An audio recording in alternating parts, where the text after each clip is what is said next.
Great. This is Tom Sai again, one of the course moderators. Thank everybody for their patience as we sorted out some of the technical difficulties. Well, we have here today Dr. Jishnu Das from the World Bank. And Dr. Das, I'm going to first introduce you to the students and then introduce the students to you. Then we can jump in. The students have a lot of really exciting questions that they'd love to have your input in. But thank you on behalf of Ashish, Jha, and the students for taking time out of your busy schedule for us to have this virtual office hour through the Google Plus platform. So for the students, as you guys know from our lessons this week, Dr. Jishnu Das is an economist at the World Bank, and he's studying the quality of healthcare among other things, including education and issues related to global poverty. And his session this week focused on several key themes, and I'll just summarize a few key points. One is the use of the metric of time spent with the physicians, and then second was the existence of a no-do gap in his research from India. And lastly, how the role of incentives can influence medical behavior and the role of overutilization versus underutilization in the developing world context. Now, Dr. Das, the students have finished watching your videos with Professor Jha, and they've been engaged in a discussion through the online platform over the last week. So they have several key questions that they have for you. So let me jump in with the first key question, and it's from a student named @Nadia Correa. And she asks, in Brazil, patient safety culture is a relatively new theme. How do you sensitize professionals to participate in implementing, monitoring, and obtaining patient safety indicators in the health services? Thanks, Tom. Thanks for the introduction, and sorry for being late and for the technical issues. Just so on patient safety, I mean, I think it's right, and it's in the U.S. also. It's been a relatively new introduction. It's really since 1999 that patient safety has taken off as an important thing.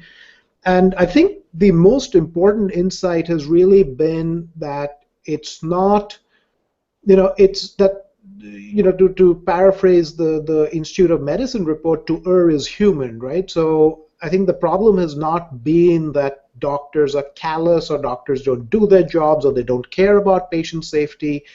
It's that among the myriad things that they have to do and the tensions that they're under, things can slip up. And I think the key issue is not how do you sensitize the doctors, but how do you design systems that, first of all, minimize the chance of a slip-up, which could be as simple as making sure that checklists are followed, or as complex as having particular safety protocols for the lab. And then how do you decrease or mitigate the adverse impacts of a slip-up?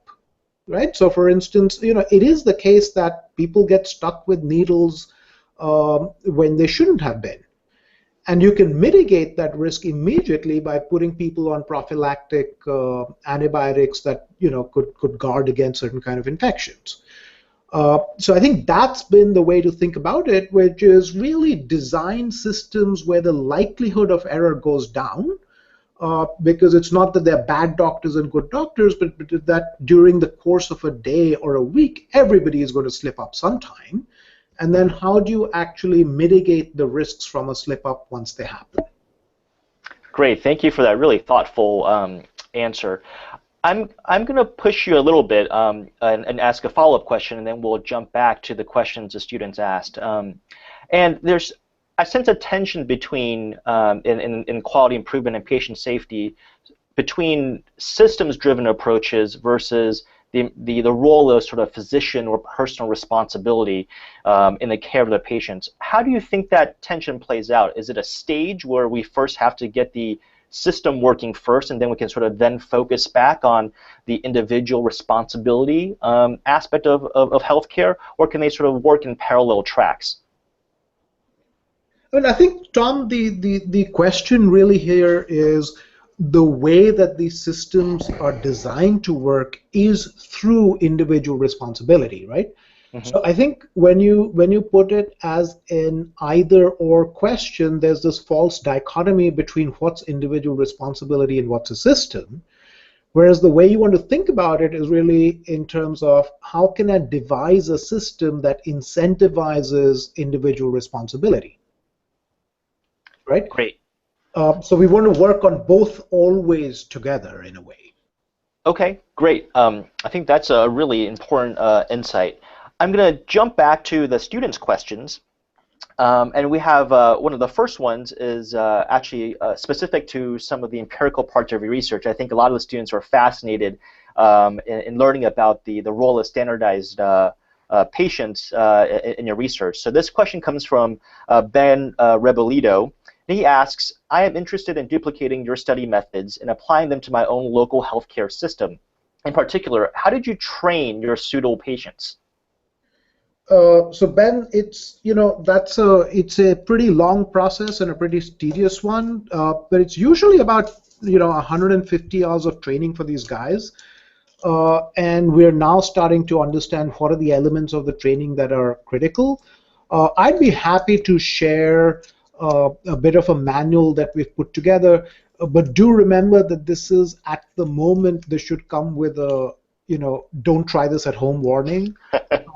And I actually think you could understand a lot just by observing doctors, and I think that that's a less risky or a less complicated process than trying out standardized patients to begin with. So I'd start by observing doctors, seeing what's going on, and then move into understand where you need the standardized patients, and then start thinking about implementing it. Great. And Dr. Das, we have posted one of your papers as one of our readings this week, and we'll circle back with you and post some of the additional references so our students can access them through the course platform. Let's move on to another question, and this kind of gets at what we were talking about in sort of that false dichotomy between systems and individual practitioners' responsibility. Mina Ankar asks, what are your thoughts on the 3-year course in rural medicine practice proposed in some states in India? And actually, if you could just comment more broadly, a lot of our students had questions about the role of improving medical education or even continuing medical education for practitioners in lower middle income countries. So I think, so I'm all for improving medical education. In fact, I see no reason for a policy that says we should make it worse. So I think it's, it goes without saying that we should always strive to improve things, right? And medical education is definitely one of those places. I think the major problem has been what level of education do you want? And I like to think about this as a two-part problem, right? One part is, do you want people who are trained for 6 years to be sitting in deep rural areas, or is it okay to have nurse practitioners with lower levels of training? And I think India has been fairly schizophrenic about this, because although the majority of our care is provided by people who have no medical training whatsoever, the Indian government still, in most of its states, does not have a limited training period, unlike, say, for example, Kenya, which has medical officers, like in many other African countries, medical officers, clinical officers, and nurses, and all of which are allowed to practice to a certain degree. So I think there's a big conversation to be had about that. I think the second conversation you want to have is about, what's the quality of that training? And I think a place like India, it's been complicated because it's actually the individual states who certify the training with no continuing board registration down the line at all, right? So there are no examinations once you've got your basic degree. I think this has been an issue because what we are finding is just enormous variation in the quality of doctors after completing their training, depending on which state you have come from. And that's a problem for two reasons. I mean, one, it creates an immobile workforce, right? So I don't know when I'm hiring a doctor whether he's trained to the same level in one state as the other. And I think it also creates these kinds of bad incentives where people are getting the same amount in the public service regardless of how good their training is. So I think you need to think about these other structures, which is what you do after you're trained. Right. I'm going to follow that up with you mentioned the role of incentives in that, and Mona Sense, one of our students, has a question about incentives.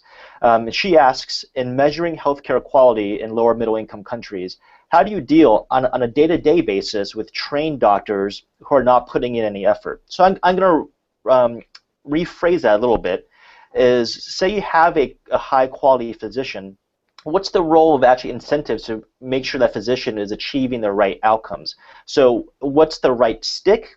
Is it regulation and policies, or what's the right carrot? What's the right financial incentives? And sort of what's the balance between the carrot and stick in terms of incentivizing trained healthcare providers into providing high quality care? I think the unfortunate answer is we have no idea. Uh, I think where we are right now is just to say that that part of medical or health behavior is a critical part of a health system. So remember, we're just coming out of maybe 40 years of saying that training and infrastructure was sufficient to deliver health quality. And we are finding that it's not. And it's the next step that says there is actually this big effort gap in healthcare, even when doctors are not busy. And we don't understand how to close that gap. So I think this is very much where the frontier is and where lots of people are moving. Right. And then another question from our students, and maybe this is a way to sort of close that no-do gap, is a student at SureCon 1 asks, how do medical informatics systems promote accountability in the healthcare system? So I think, all of these information systems and all the technology makes life easier and better once the institutional structure exists, right? So I've seen that where the institutional structure is in place and you have very good people up and down the line, the technology really helps move things along, right?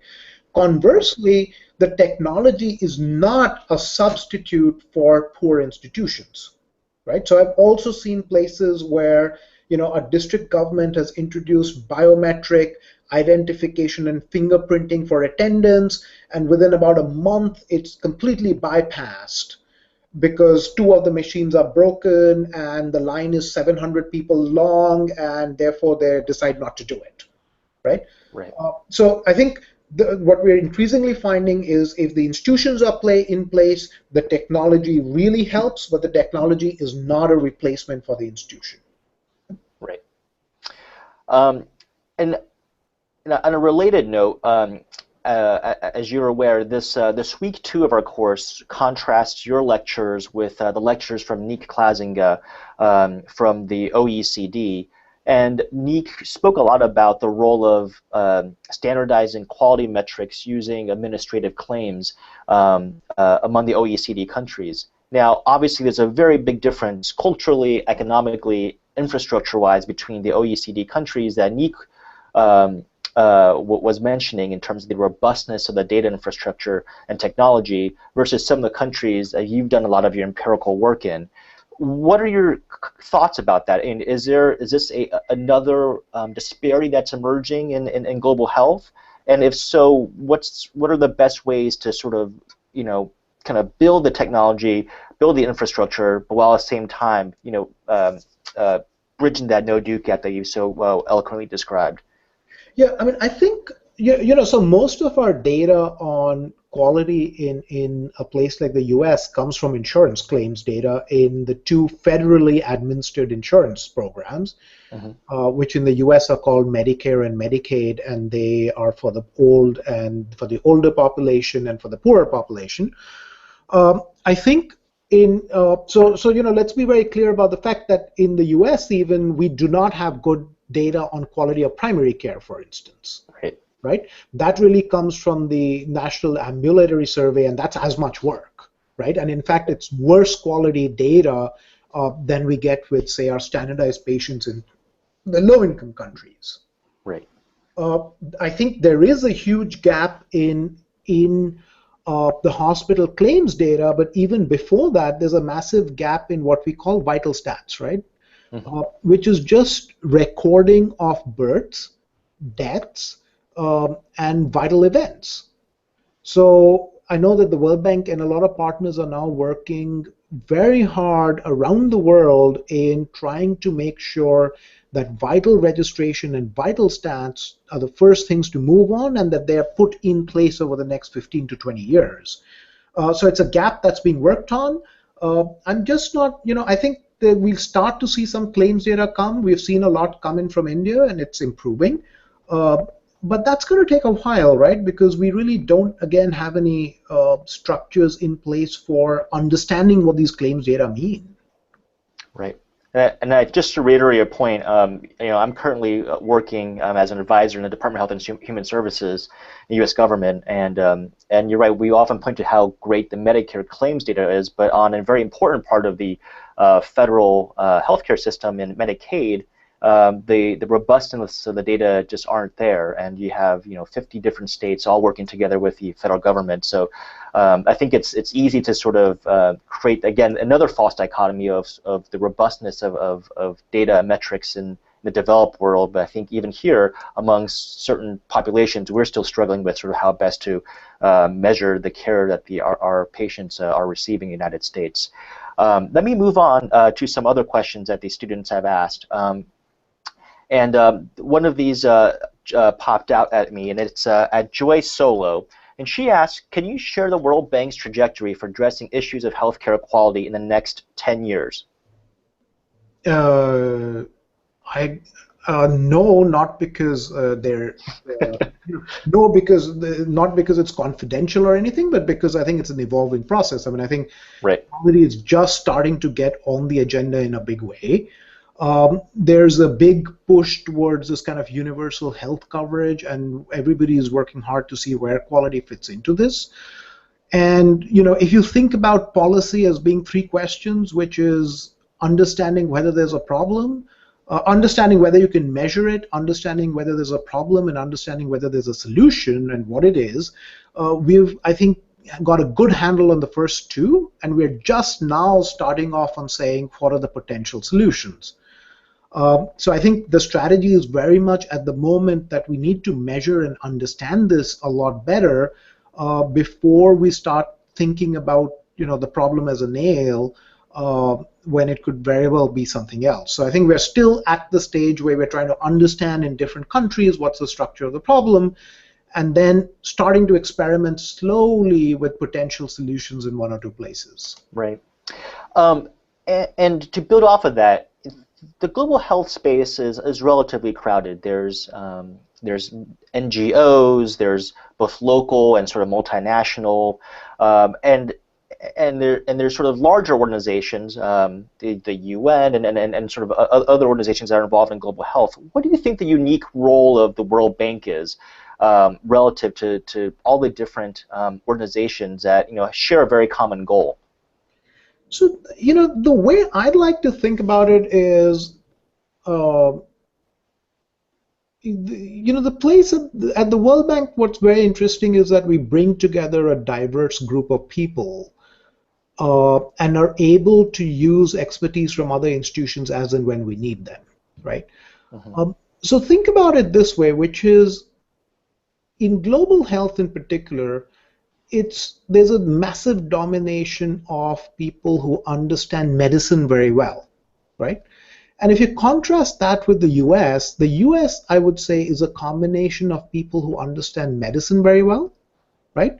But also a group of people who understand health policy very well, right? So if you think about the architects of the ACA, the Affordable Care Act, right, or what people call Obamacare, the main architects were not necessarily doctors, right? They definitely had a play in it, but it was people like David Cutler, it was people, at the Harvard School of Public Health, it was in other places, and it was a group of multidisciplinary people putting together their thoughts on these issues. And I think that's what the World Bank brings to it, right? I mean, so for example, the work that we've been doing, it's long been thought there's a huge human resource crisis in low-income countries, right? Mm-hmm. And you bring an econ lens to it, and you say, when would you put a doctor in a rural area, right? and you say, I'd put a doctor in a rural area when the number of people that last doctor treats who are poor in a rural area is the same as the number of people he treats in an urban area. Right. Right? That's what an economist's approach of no arbitrage would mean. Right. Right? But that's not what a doctor's idea of a right to healthcare would mean. Mm-hmm. Right? You would have, and I would show you, for instance, that if in India right now I put or better example is Nigeria, if the last doctor who's trained, if I put them in a Lagos slum, he'll be treating about 300 poor patients a day. And if I put them in a rural area, the average number of patients he'll see in a day is one. Right. Right? So it makes no sense to put him in the rural area. And as an economist, that's what I have to say. Right? On the other hand, we're also sensitive to the idea that there's a right to health and you can't leave lots of rural areas without any recourse to medical care. But you have to be aware that this is the cost of doing it, which is 95% of the doctor's time is going to be wasted. Right? And I think it's this multidisciplinary approach to this, which is not always, let's hold hands and sing Kumbaya. I mean, it's there's a lot of tension there, but I think it's a useful way for moving forward on these problems. Great, that's fantastic insight.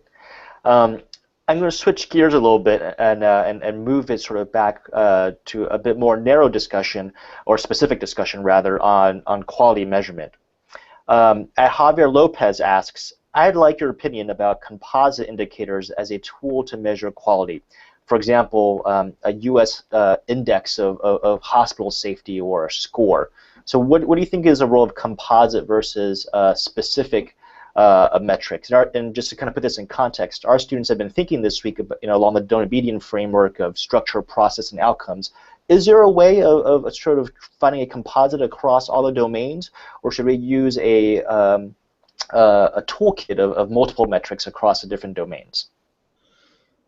So there's a fairly standard way of thinking about this, right? I mean, so the standard way of thinking about this is to say, when you have a number of indicators, your essential problem is to say, how should you weigh the different indicators, right?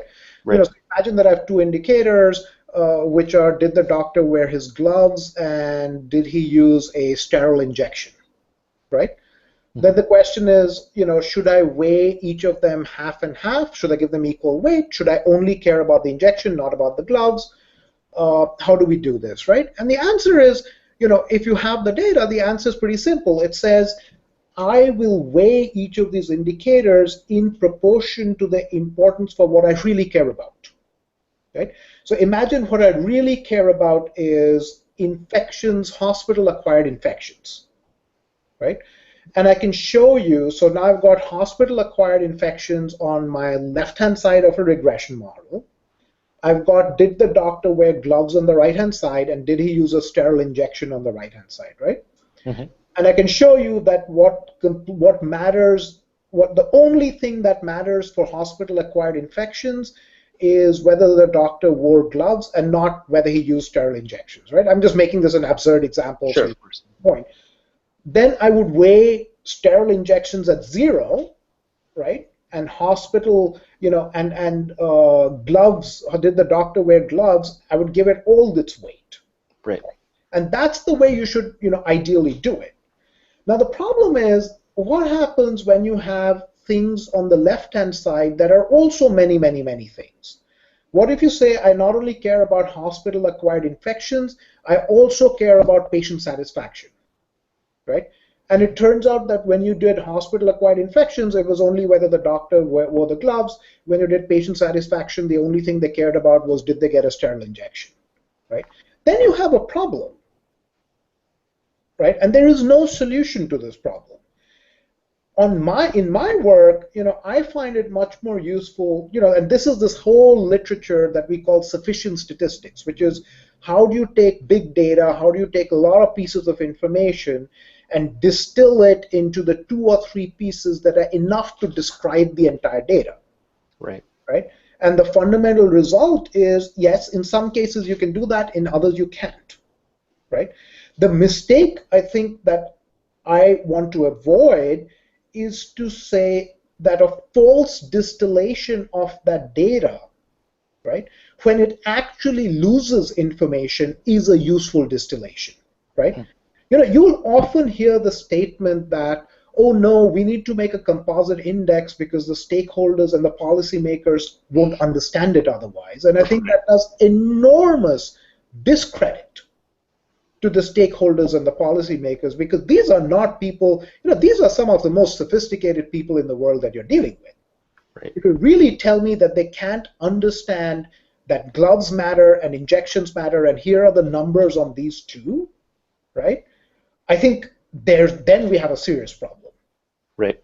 But right now, I think by creating these composite indicators which lose enormous amounts of information on the grounds that it can then be tweeted in 140 characters or less, is doing a disservice to the seriousness with which doctors and healthcare professionals approach their jobs.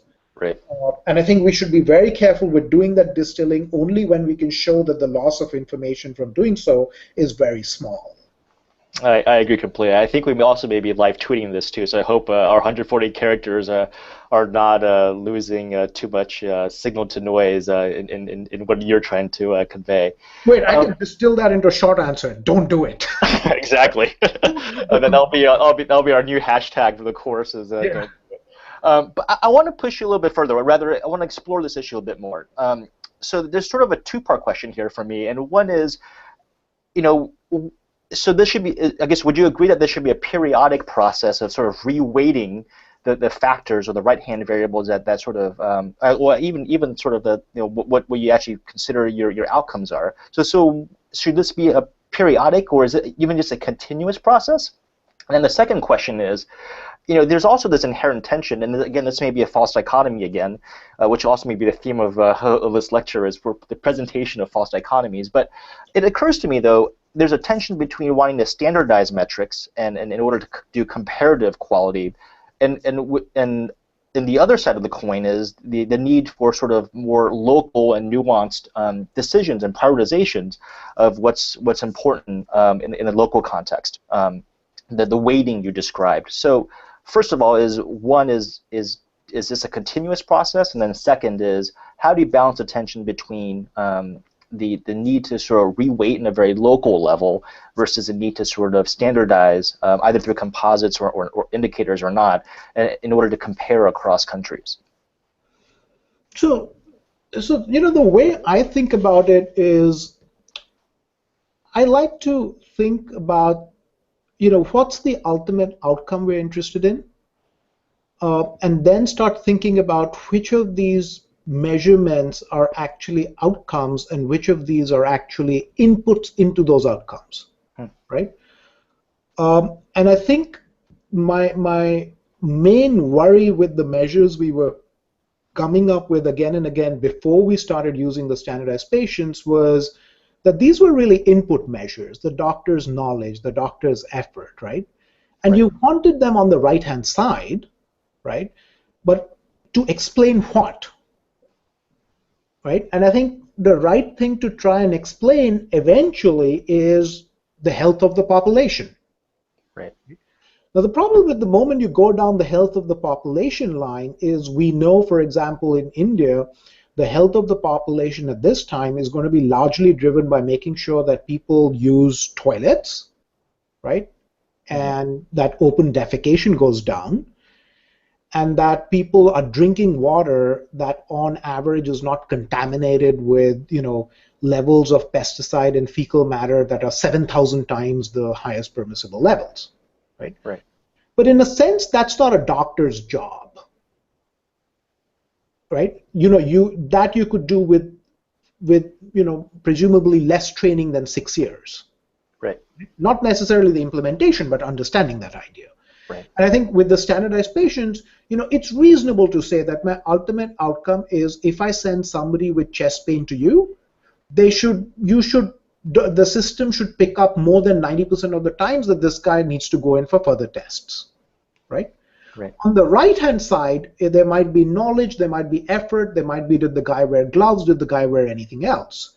So what I think we need standardization on is what are the outcome measures, right? and leave the input measures to the local level. Right. Right?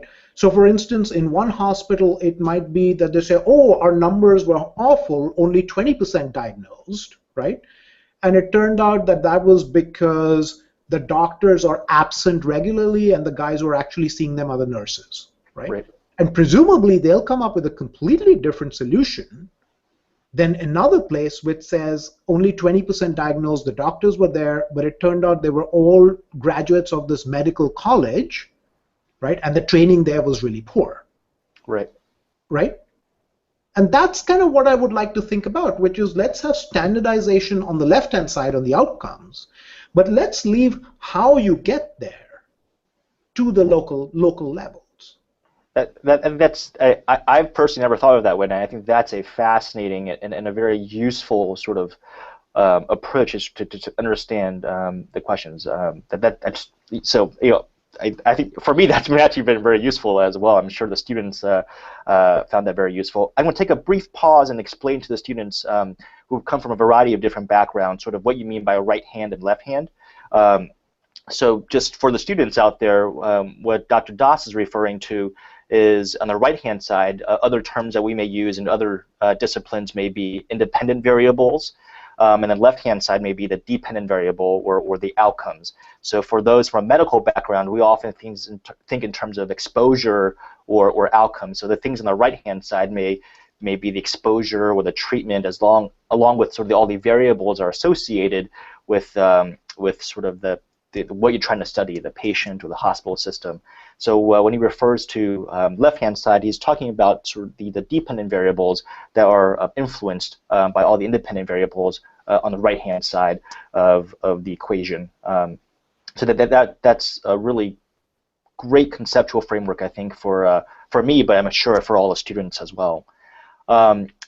I'm going to switch gears again and go back to a question that has arisen through the discussion boards and has been also asked by one of the students. I unfortunately don't have the name. And the question is, please illustrate leadership requirements in healthcare settings in the terms of or in the context of a lower income country. And sort of the more general question, Dr. Das, is I think there's sort of again, another tension where I think a lot of clinicians or healthcare providers feel they're being pulled in lots of different directions. So what's the role of sort of the hospital administrators and hospital leadership in working with healthcare providers on the ground to sort of make sure that all the incentives from the top to the bottom are all aligned in the same direction in a given delivery model? This and you're allowed more than 140 characters for this one. Yeah, I mean, look, I think there's a bunch of work that's starting off from Ariadne Labs and things on the role of management, Right. finding that these things are fairly important. But again, I want to keep moving back to I want to keep moving back to the idea, and we have touched on these in various points, Tom, which is what's the system versus what's the individual, what's the outcome versus what's the input. And for me, what's useful, the way it's useful to think about it is to say, what incentives does the system produce, right, Mm-hmm. for the hospital to do better, Right. right? And who gets to define do better, right? And the way I like to think about it is to say do better for me is that patients have a better user experience, right?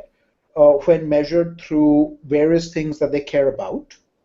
Right. But at the same time, we do not endanger future patients to cater better to existing patients, right? So one of the biggest, eye openers for me was when this friend of mine who does cancer surgery told me that the worst measure of his quality that you could use was patient satisfaction.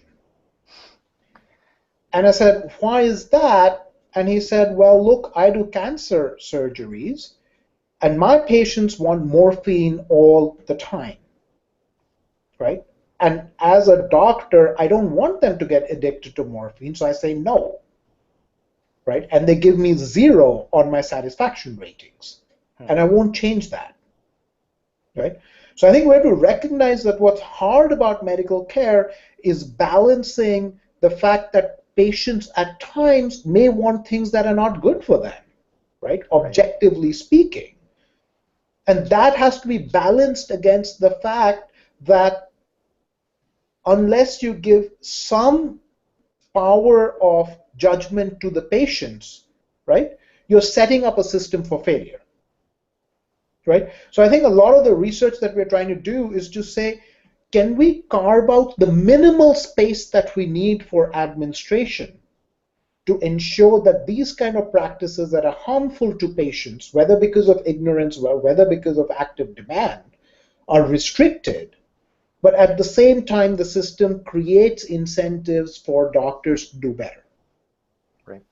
right? And we know examples where it's been really hard. I mean, end of life care is a mess everywhere, right? And it's really hard for people to make judgments of, do I keep my 95-year-old uncle on a respirator at $100,000 a day, Right. right?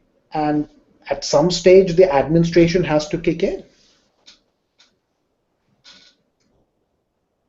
So thank you for that answer. And just to be respectful of your time, I think our time is coming to a close. But I think that's also a great place where you've left it is that balance between, and really ultimately what's most important is focusing on the patient context. And I think that's something we all believe in, and I think that's a great place to leave today's discussion. Um, any closing thoughts to the students, Dr. Doss?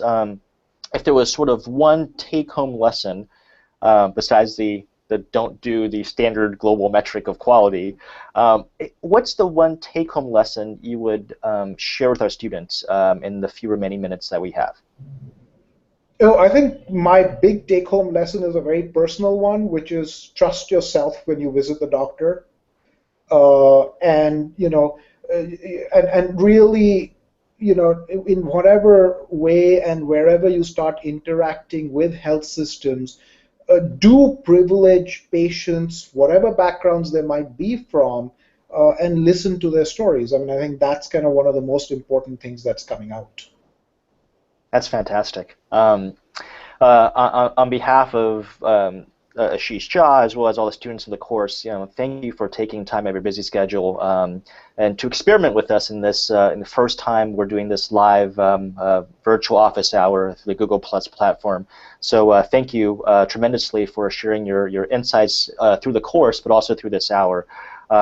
And I hopefully we can kind of keep this type of conversation going throughout the rest of the course. So again, thank you so much, Dr. Das.